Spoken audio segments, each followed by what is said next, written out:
I'm Dr. Sri Banerjee, core faculty for the College of Health Sciences and Public Policy at Walden University. And in this segment, I'm going to be going over financing of medical care, healthcare costs, especially after um, countries like U.S., United Kingdom, has taken substantially taken away development assistance for health. This was really crucial because on the way to a sustainable development goal 3, on the way to achieving that, which is universal healthcare, right in the middle, the high income countries have taken away development assistance for health. So over 90% of the projected development assistance for health um, is expected to decrease at least 20% from 2024. So over 90% of the projected DAH decline will be through the off-budget channel, currently accounting for two-thirds of health's foreign financing envelope. So, um, like I said, development assistance for health provided by the high-income countries is projected to decline, with overall financing expected to decrease at least 20% from 2024. Um, Compounding this problem, government and donor financing in Africa are already insufficient to cover the costs of basic high priority healthcare.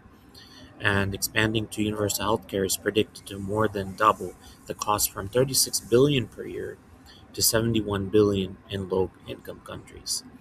Um, so this is in 10 years, not much progress have been made in universal healthcare, um, or these this progress has plateaued or declined. Um, Another measure of how healthcare and healthcare costs are handled within countries is out-of-pocket payments. Now, the public healthcare, universal healthcare, is something that the government achieves, but out-of-pocket costs is more privatization and capitalism that is leading the finances. So you can take a look at this. The norm is 20%. Um, I'll show you in the second graph, but in this graph you can see external spending as percent of government spending in health.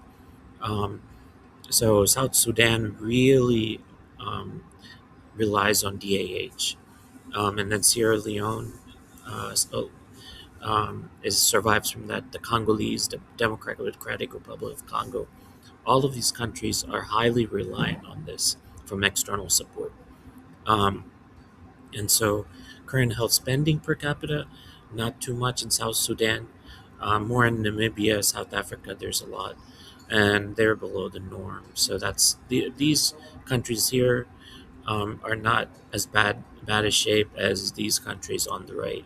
So there's a lot of there's a lot of countries that are being affected from the DAH being pulled out from high income countries.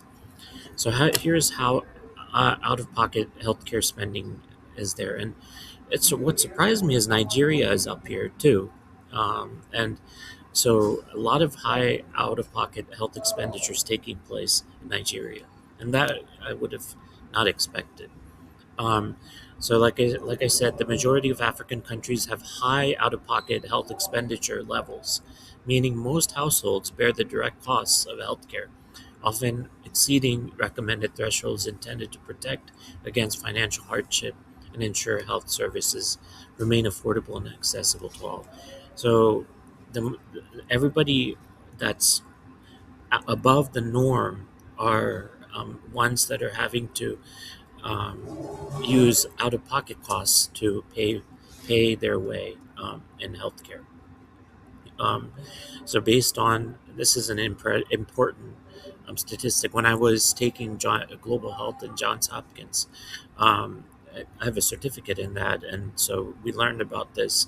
Based on the WHO's recommendation that out-of-pocket should account for less than 20% of total health expenditure, 81% of African countries have excessive out-of-pocket expenditures. And so, why is this important? Because 1.2 billion people are living in Africa, and this is the condition, especially in sub-Saharan Africa. And so that leads to many different things like food insecurity epidemics and debt distress. These are three of the kind of side conditions that are taking place.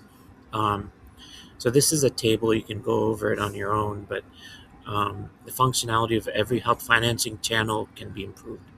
So mobilization for government health spending, volume constrained by weak revenue capacity, and then pooling under prioritized and poorly executed, undermining pooling. Pooling is when certain individuals that have higher expenditures, they're being and so it's a type of insurance. So when you have high expenditures, the people that have lower expenditures, they're kind of like covering individuals with high expenditures, leveling everything out. But if you don't have prioritization and if it's poorly executed, then there's that undermines pooling. Purchase mostly passive, input based. Um, so this goes into government health spending, compulsory national health insurance, payroll based contributions from a narrow formal sector, weak informal sector enforcement, delayed reimbursements, and then predominantly passive purchasing, um, purchase, uh, passive diagnostic related groups, fee for service payments.